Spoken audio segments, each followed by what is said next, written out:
ഇന്ന് ചിങ്ങം ഒന്നായ കാരണം രാവിലെ തന്നെ കുളിച്ച് നേരെ അമ്പലത്തിൽ പോയിട്ടോ. അമ്പലത്തിൽ പോയി തൊഴുത് വീട്ടിൽ വന്ന് ഭക്ഷണം കഴിച്ച് ഒരു കല്യാണ നിശ്ചയത്തിന് പോകുമ്പോഴാണ് റോട്ടിൽ മൊത്തം ആൾക്കാർ.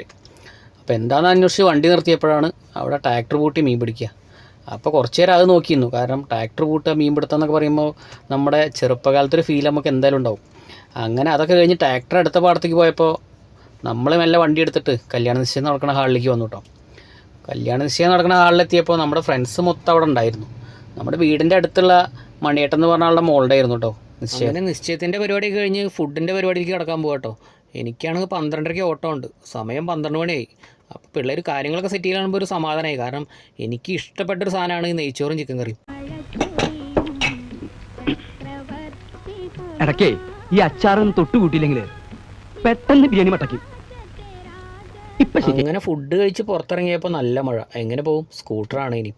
അങ്ങനെ കുറച്ച് മഴ കമ്മിയായപ്പോൾ സ്കൂട്ടർ എടുത്ത് നേരെ വിട്ടുട്ടോ. പക്ഷേ കുറച്ച് ദൂരം പോയപ്പോൾ വീണ്ടും നനഞ്ഞു. അങ്ങനെ അവരെ വീട്ടിലെത്തിയിട്ടോ. അവരുടെ കാർ കൊണ്ട് തൃശ്ശൂർ പോകാനായിരുന്നു. അമല ഹോസ്പിറ്റലിൻ്റെ അടുത്തുള്ള ഒരു വീട്ടിലേക്കായിരുന്നു. പക്ഷേ അങ്ങോട്ട് പോകുന്ന വഴി നമ്മൾ നല്ല മഴ ഉണ്ടായിരുന്നു. ഷോർട്ട് വഴി നോക്കി പോയതാട്ടോ. പക്ഷേ അവിടെ ഫുള്ള് വെള്ളം പാടത്തുനിന്ന് കയറിയിരുന്നു. അങ്ങനെ അവരെ വീട്ടിൽ പോയി തിരിച്ച് വരുമ്പോൾ നല്ല ബ്ലോക്ക്. അങ്ങനെ വീണ്ടും തിരിച്ച് ഈ വഴി തന്നെ വന്ന് ശോഭാ സിറ്റിയിലേക്കാട്ടോ പോയത്. മുടിഞ്ഞ ബ്ലോക്ക്, ഒന്നും പറയാമല്ലോ. നോക്കിയാൽ കാണുന്ന കുറച്ച് ശോഭാ സിറ്റി ഉണ്ട്. പക്ഷേ എങ്ങനെയൊക്കെയോ കറങ്ങി തിരിഞ്ഞ് ബ്ലോക്കിലൊക്കെ കുടുങ്ങി ലാസ്റ്റ് ശോഭാ സിറ്റിയിൽ എത്തിയിട്ടുണ്ട് കേട്ടോ. ഇപ്പോൾ